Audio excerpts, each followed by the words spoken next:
Wednesday, Freddie Mac says it needs another $1.8 billion in taxpayer aid. That request to the U.S. Treasury came yesterday after the mortgage giant reported a second quarter loss of $4.7 billion. That loss was, however, narrower than the company's nearly $7 billion loss in the first quarter. Since it was taken over by the government 2 years ago, taxpayers have shelled out more than $60 billion in aid to Freddie Mac. Andrew Ross Sorkin last hour with John Heilman and I were saying it was outrageous that you'd have financial reform without Fannie and Freddie. And you wouldn't touch This is the thing. This is what costs us more money than outrageous. anything else. We're, I think, closing in on about $150 billion. I know that was $60 billion, but you add Fannie and Freddie together, and that's where we're at.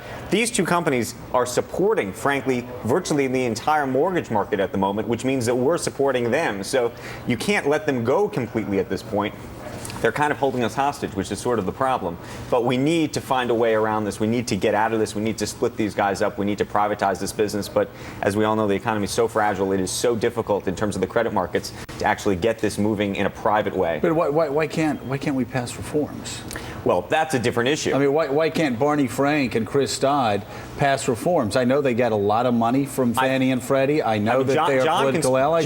John politically can speak to this better than I can, but I think the issue in terms of the previous reform effort was they knew that this was the political third rail, that this would, and that they were going to have to turn the guns on themselves in some respect, because this is the first time, this is the subject where you have to say to yourself, who's at fault?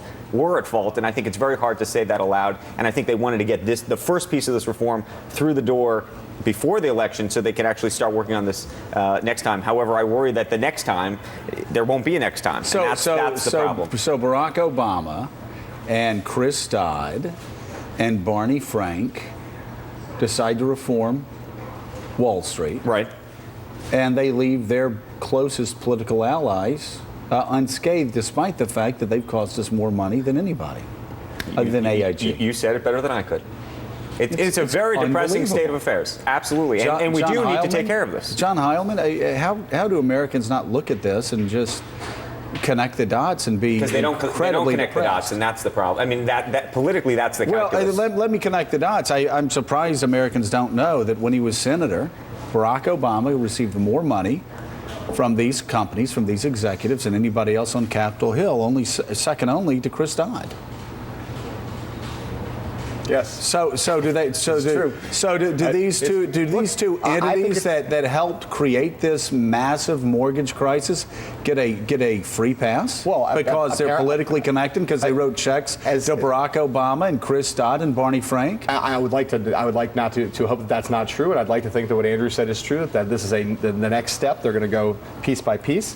I also fear, as Andrew does, that it's not ever going to happen. And look, I think it's not just Barack Obama, and it's also Chris Dodd. As you said, the Democratic Party has been just en masse has been I don't want to say a wholly owned subsidiary because that sounds a little too harsh, but has certainly been on the teat of Fannie and Freddie in terms of political contributions for a long time, and they are deeply implicated in the failures of those institutions, and they don't want to take responsibility for it. And they don't want to go there, I think, and I think that the prospects, I'd like to think that this is something that we will see in the second half of the Obama administration, or maybe in term 2 if Obama is reelected. But I'm not. There's nothing that gives me a lot of optimism or cause for hope that is in fact going to happen.